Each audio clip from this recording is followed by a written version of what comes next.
Hello everyone, मैं doctor Pragati Gupta और आज मैं मिलवाऊंगी अपने एक पेशेंट से। देवेंद्र चंद जैन जी, एज है 67 ईयर्स, रहने वाले हैं दिल्ली के। बेसिकली ही सफरिंग फ्रॉम किडनी फेलियर और उन्हें जब पता चला तो 2013 में ही came to know about it. All of a sudden उन्हें पता चला कि अब मेरा क्रिएटिनिन वैल्यू 2.1 आना स्टार्ट हो गया। डायबिटिक हैं, हाइपरटेंसिव हैं 9 ईयर्स से और अंडरगोइंग ट्रीटमेंट। आप एलोपैथिक ट्रीटमेंट कंटिन्यू तभी से ले रहे हैं? ठीक है, तो अब हम देवेंद्र जी की ज़बानी ही जानेंगे कि कैसे उन्हें पता चला कि किडनी की दिक्कत उन्हें स्टार्ट हो गई है, कैसे इतने लंबे सालों कुछ ना कुछ ट्रीटमेंट वो लेते रहे और कैसे हमारे इंस्टीट्यूशन के बारे में उन्हें पता चला। और अब कुछ दिन के ट्रीटमेंट के अंडर ही उनके वैल्यूज़ में बहुत ज़्यादा मेजर डिफरेंस है, क्योंकि जब वो आए थे उस टाइम पे उनके लेवल्स काफ़ी ज़्यादा बढ़े हुए थे। तो देवेंद्र जी, जब आप 1 जून को विज़िट किया था आपने यहाँ पे, सर से मिले थे उस दिन, ठीक है, तो उस टाइम क्या क्या सिम्टम्स आप फेस कर रहे थे, आप हमारे ऑडियंस को बताइए। जी घबराता था, एक दो बार उल्टी वोमिटिंग भी हुई और बाकी शरीर में थकान रहता था, बैक पेन रहता था। अभी जब ऑलमोस्ट हमें 15 to 20 डेज हो गए हैं ट्रीटमेंट लेते हुए, तो इन सिम्टम्स में अब थोड़ा बेटर रिलीफ महसूस करते हो, कैसा है? यूरिन में झाग भी कम हुआ और क्रिएटिनिन भी कम है, पोटेशियम भी अंडर कंट्रोल है, फास्फोरस भी अंडर कंट्रोल है, ठीक है, और सोडियम भी अंडर कंट्रोल है, बीपी भी ठीक है। तो आपको बीमारी का एग्जैक्टली 2013 में डायग्नोज हुआ कैसे था? मेरे को हाइपोग्लाइसीमिया हो गया था, तो I was hospitalised in Fortis hospital. वहाँ पे जब उन्होंने चेक किया उस टाइम शायद 2 पॉइंट कुछ था क्रिएटिनिन, तो तब से पता चला। तब से काफ़ी ट्रीटमेंट आप ले रहे हैं इसके लिए? तब से ही ले रहा है। ठीक है, जब देवेंद्र जी ने विज़िट किया था 1 जून, वो 27 मई की रिपोर्ट के साथ आए थे। उसमें क्रिएटिनिन 9.17 था और यूरिया 219 था।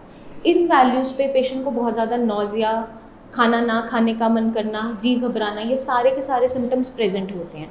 With in 20 days of treatment अब पेशेंट के जो प्रेजेंट लेवल्स हैं, जो हमारे पास 17 जून की रिपोर्ट है, उसके अंदर क्रिएटिनिन इनका 6.89 है एंड यूरिया इज़ 116.60। तो काफ़ी ड्रास्टिक लेवल्स में डिक्रीज़ देखने को मिला है। वो इसलिए मिला है क्योंकि इनके जो बीपी एंड शुगर वैल्यूज़ है वो काफ़ी अंडर कंट्रोल चल रही है। किडनी को एक ऐसा एनवायरनमेंट मिला है रिकवरी के लिए। इनकी बाइकार्बोनेट वैल्यूज़ जो थी 17.30 थी 27 मई एंड नाउ इट इज़ 22। अभी भी आपकी जस्ट लोअर बॉर्डर पे है, बट स्टिल हम एसिडोसिस की कंडीशन में अब नहीं हैं। मेटाबॉलिक एसिडोसिस के अंदर किडनी बहुत तेज़ी से ख़राब होती है, लेवल्स बहुत तेज़ी से शूट अप करने स्टार्ट हो जाते हैं। उसके लिए ज़रूरी होता है कि किडनी को ऐसा एनवायरनमेंट प्रोवाइड करना जिसके अंदर वो एसिडोसिस में ना जाए, मतलब कि जो हमारा खून किडनी तक जा रहा है वो तेज़ाबी ना हो।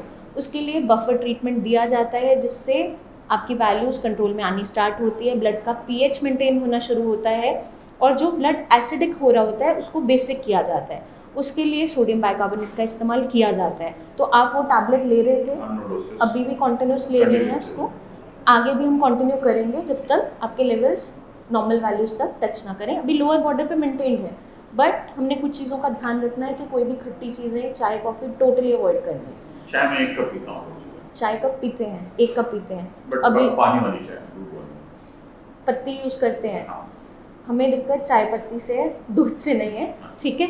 मिल्क आप ले सकते हो, मिल्क अलाउड है आपके लिए 100 ml, ठीक है। तो अब हम अवॉइड करेंगे टी को, ताकि हमारी और बेटर एनवायरनमेंट किडनी को मिलता जाए, क्योंकि अभी भी हम लोअर बॉर्डर पे हैं। एसिडोसिस के चांसेस दोबारा रिवर्स होने के चांसेस होते हैं और जो हम टैबलेट ले रहे हैं सोडियम बाइकार्बोनेट की, वो एब्जॉर्ब नहीं हो पाती ठीक से।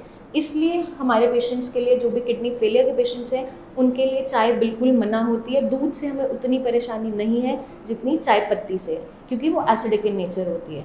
और इस दौरान देवेंद्र जी आपने डाइट में जो गाइडेंस दी थी कम्प्लीटली फॉलो की थी? ऑलमोस्ट। प्रोटीन, दालें कुछ ले रहे थे? दाल ले रहा हूँ।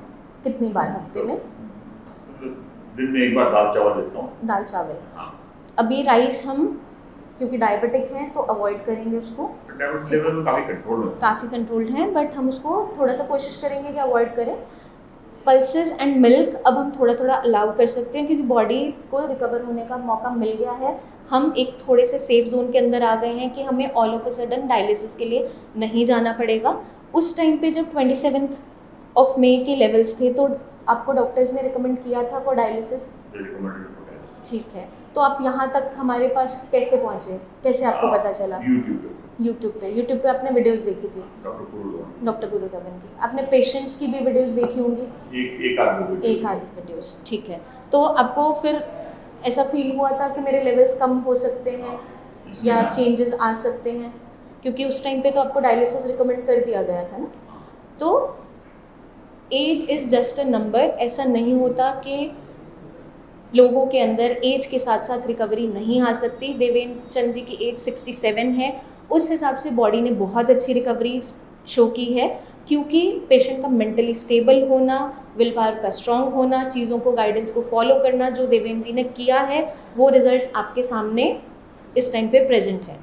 आप पेशेंट से रूबरू हुए हैं, उन्होंने खुद बताया कि क्या कंडीशन थी, क्या चेंजेस हैं। तो हमें क्या ध्यान रखना होता है कि जब भी कोई किडनी फेलियर का पेशेंट आता है, एक fresh report just before treatment, उसके बाद 15 से 20 दिन बाद दोबारा करवाएं, that too from the same lab, क्योंकि लैब चेंज होने पे थोड़ी थोड़ी वेरिएशन देखने को मिलती है, क्योंकि मेथड बदल जाता है।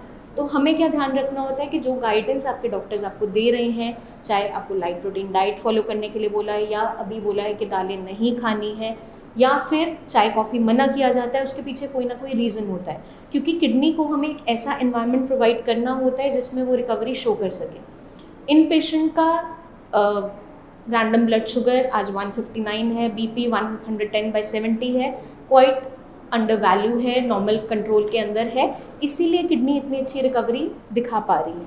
आगे के लिए भी हम चाह रहे हैं कि यही रिकवरी आपकी चलती रहे, उसके लिए आपको गाइडलाइंस को फॉलो करना है। लाइट प्रोटीन डाइट आपके लिए खोल देंगे, थोड़ा सा मिल्क अलाउड है, पल्सेस अलाउड है, मूंग की दाल, मसूर की दाल, मोट की दाल, एक छोटी कटोरी पतली पतली आप बना के ले सकते हैं, ठीक है, वो आप फॉलो करेंगे। इस कंडीशन के अंदर बेसिकली इनका जो डायग्नोसिस था, बीपी और शुगर दोनों से ही सफ़र कर रहे हैं ऑलमोस्ट 9 ईयर्स से, जिसकी वजह से किडनी पे इम्पैक्ट आया है और किडनी अब कम काम कर रही है। इस कंडीशन के अंदर हमें जो भी रूट कॉज है, चाहे बीपी हो चाहे शुगर हो, दोनों को ही अंडर कंट्रोल रखना बहुत इंपॉर्टेंट है, तब जाकर पेशेंट के अंदर रिकवरी आनी स्टार्ट होती चली जाती है। तो मेक श्योर अगर आप बीपी और शुगर के पेशेंट हैं तो डेली आप मॉनिटरिंग करेंगे, उसके लिए कोई भी मेडिकेशन आप ले रहे हैं उसको कंटिन्यू करेंगे। हमारी मेडिसिन के साथ साथ आप बीपी की जो मेडिसिन ले रहे थे अभी भी कंटिन्यू आप कर रहे हैं? एक मेडिसिन कंप्लीट हो गया, ब्लड प्रेशर में आया था, काफी लो था, 50 रहता था 100/50, तो फिर एक मेडिसिन डॉक्टर ने डिसकंटिन्यू कर दिया, तो अब नॉर्मल लेवल्स पे है। तो अंडर कंट्रोल सारी चीज़ें चल रही हैं और पेशेंट के अंदर रिकवरी आ रही है। मैं उम्मीद करती हूँ हर एक किडनी फेलियर पेशेंट से कि वो भी सारी की सारी गाइडलाइंस को फॉलो करेंगे और इसी तरह से वो भी रिकवरी शो करेंगे जैसे देवेंद्र चंद जी ने दिखाई है। तब तक के लिए आप अपना खास ध्यान रखिए। Take care.